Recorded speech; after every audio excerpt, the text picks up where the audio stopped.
prisão do Ramagem, do Alexandre Ramagem, ela não foi uma casualidade. Deixa um like, vem comigo que a gente vai aqui. Eu vou te explicar e vou fazer uma comparação entre outros casos aqui que nós tivemos aqui.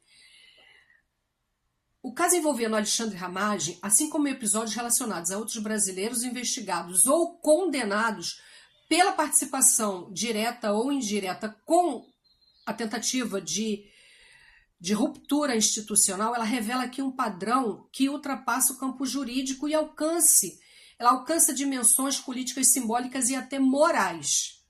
Mais do que eventos isolados, esses episódios ajudam a compreender como determinados atores interpretam ou subestimam os limites da legalidade, aí, tanto no Brasil quanto no exterior.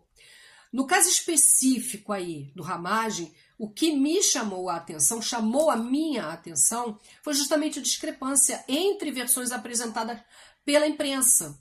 Segundo o portal R7, a narrativa de uma detenção motivada por uma situação aparentemente banal, que foi de, ele tentou comprar um carro só com passaporte e com dinheiro, não tinha cartão de crédito, aquela coisa toda, ela cai por terra, né? Porque ela sugere aqui um descuido e até uma sensação de impunidade que ultrapassa as fronteiras, ultrapassa todos os limites da racionalidade.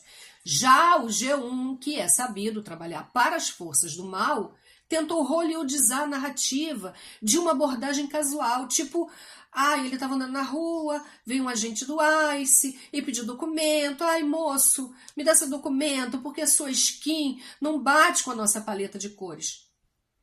E de que ele foi preso por uma irregularidade migratória, com uma permanência além do permitido. Sabe-se que ele já tinha feito um pedido de asilo político, pelo menos era o que ele contava, porque ele tentou barganhar com as autoridades informações que tinha sobre a BIM. Só que, aparentemente, as autoridades locais olharam aquele documento, não é relevante, não nos interessa. E já houve a informação de que foi um trabalho de força-tarefa com a Polícia Federal, junto com as autoridades do governo dos Estados Unidos. Em ambos cenários, lá os primeiros que eu apresentei, R7 e G1, em ambos cenários, ele tem ali um elemento comum, que foi a ausência de qualquer ação direta do Estado brasileiro no momento da detenção. Entretanto, essa narrativa já cai por terra, né? De fato, ele foi preso pelo ICE, mas esse é um ponto crucial. A ideia muitas vezes difundida de que sair do país pode significar escapar das consequências legais. Entenderam? Ela encontra limites claros da realidade. Sistemas migratórios, eles são rigorosos, especialmente em países como nos Estados Unidos, onde o cumprimento de prazos e validade documental são levadas a sério. A noção de segurança mencionada pelo próprio Ramagem em vídeo, ela torna-se, assim, nesse contexto, relativa e até contraditória. Estar fora do alcance imediato de uma jurisdição não implica estar livre de outras formas aí do controle estatal, principalmente nos Estados Unidos. O paralelo com esse caso do Ramagem, temos aqui o Esdras Jonatas dos Santos. Esse caso dele reforça essa leitura. No Brasil, o Esdras, ele ostentava um estilo de vida nababesca, compatível com uma posição aí de influencer e de recursos, que ele tinha dinheiro. Ele dirigia um Porsche, ele conseguia manter ali a sua aparência a progressiva em dia. Já nos Estados Unidos, lá porém, que se apresentou foi uma realidade descrita aí até de precariedade, incluindo dificuldade financeira para comprar comida, que ele falava isso nos vídeos. Essa mudança abrupta expõe a fragilidade de uma estratégia baseada na fuga, especialmente quando não há um planejamento ou uma regularização da situação no país de destino. Além disso, evidencia como o capital simbólico e material acumulado em um contexto nacional, o dinheiro que ele tinha aqui, ele não pode ter qualquer valor fora do Brasil. Já apresento aqui o caso de Carla Zambelli, né? Quero abrir um parêntese, porque quando eu falo dela, eu gosto de mostrar a foto que ela está participando aqui do grupo radical feminista ucraniana. Nessa época ela estava grávida, tá? O caso da Zambelli acrescenta uma outra camada à minha análise, que é a cooperação internacional. Diferentemente das detenções por questões migratórias, a situação da Carla ela envolve aqui acordos diplomáticos e o princípio da dupla tipificação.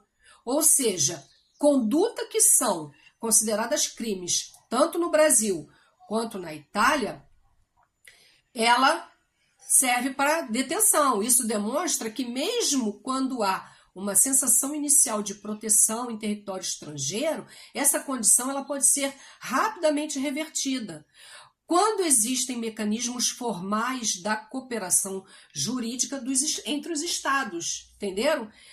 Ao observar esses 3 casos aqui em conjunto, surge aqui um padrão, que é a tentativa de escapar das consequências legais por meio da saída do país. Não garante imunidade, pelo contrário, frequentemente resulta em novas vulnerabilidades, seja ela exposição a sistemas migratórios rigorosos, seja pela ativação do mecanismo de cooperação internacional. Além disso, há um contraste marcante entre a percepção subjetiva da segurança e a realidade objetiva enfrentada por esses indivíduos. Em última análise, esses episódios ilustram aqui um princípio recorrente no direito e na prática internacional.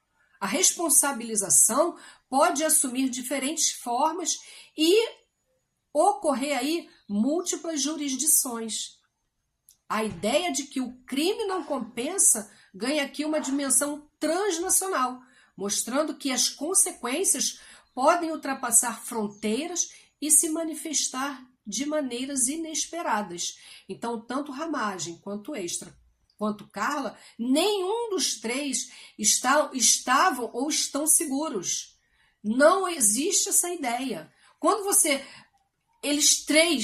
os três praticaram dentro do Brasil crimes que, na cabeça deles, não só ia compensar, como também ia dar certo, que era a tentativa de golpe de Estado. Eles tinham certeza absoluta de que iria dar certo. Assim como Ramagem, Carla, Extra e outros correm o mesmo risco de esbarrar no ordenamento jurídico além da fronteira brasileira. Então a gente fica aqui, eu vou ficar sentada, aguardando, esperando a correnteza trazer aqui os infratores, os inimigos da democracia, porque, pelo que eu entendi, não vai demorar. E eu vou aguardar, como se diz no quartel, aguarde na disciplina. E eu vou aguardar na disciplina, porque vai acontecer. Esses virão, além de, quero abrir aqui uma outra questão, o Ramagem ele pode ser deportado ou ele pode ser extraditado. Tem uma diferença. O Esdras pode ser deportado. A Carla vai ser extraditada. Existe uma diferença.